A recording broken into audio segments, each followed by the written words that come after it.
So what I'm going to do today is show you the arrow that I had and the arrows that I got, and they're basically the same arrow, my assumption. Okay, so here they are.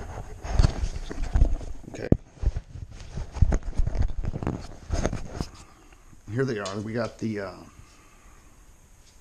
gold tip shafts, and and there's the end of that arrow, and it reaches the end of that arrow. Okay, minus the inserts. Okay, and here are the inserts, and what's significant about these inserts is that you can screw these weights in it. Okay, and a lot of people don't know this. I mean, a lot of people that I've talked to don't know this, and maybe everyone does. And maybe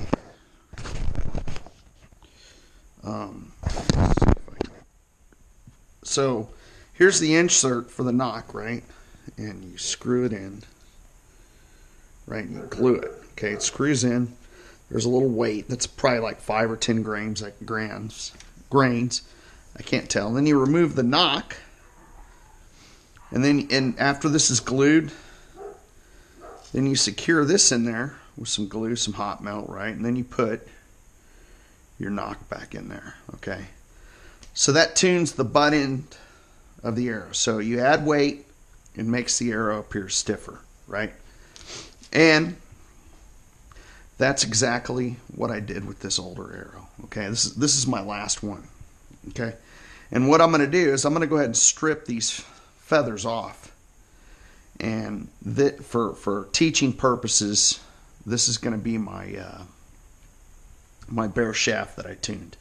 And then I'm going to shoot one of these that is fully tuned, that weighs the exact same weight, and then I'm going to shoot one with just the inserts and the nock. Okay, so yeah, I guess y'all can hear my dog barking. Okay, and so here's some more point inserts, right?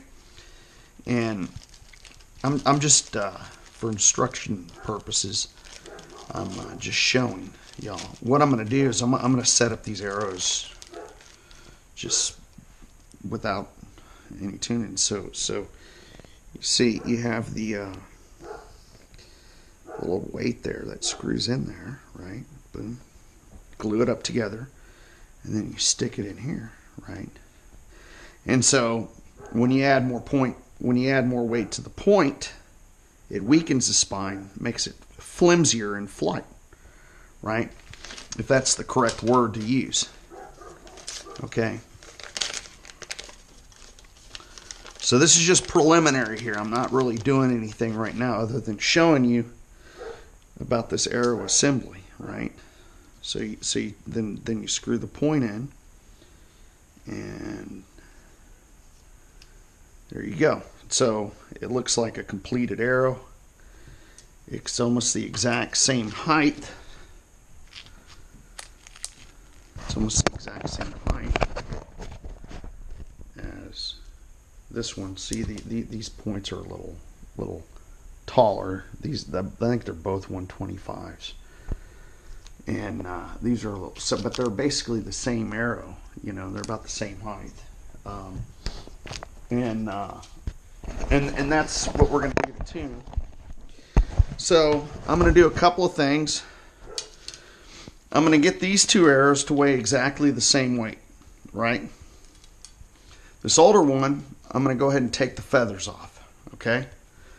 This newer one, I'm going to prepare it to shoot, to show you what a tuned fletched arrow and how a bare shaft shoot in relationship to another. And then I'm going to make a third arrow out of the new ones.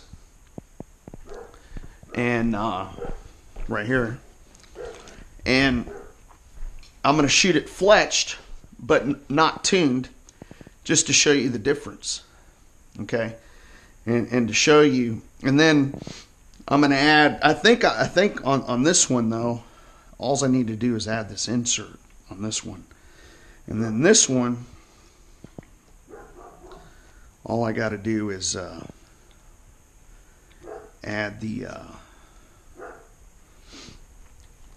add to the point end, because this is like 10 grains right here, this little aluminum knock insert, and that's enough to loosen this, to stiffen the spine up on it and increase weight. So there's a couple of reasons why I'm adding all this weight. It's just to add overall weight to the arrow, so that's why I'm adding to both ends, to add overall weight, because you're tuning it. I didn't like the tubes. I like this a lot better. The only drawback about this tuning method is that if you don't glue it up right, you end up having little rattly weights inside of your arrows, and you got to take them apart. So you want to use some good hot melt. Don't use the cheap. There's a cheap stuff. Three Rivers sells it. Black Widow sells it, and it's a good hot melt. And you want to, don't use super glue, because once you do that, it's you pull the arrows apart, and it rips out the carbon fiber on the inside. All right, that's it for now.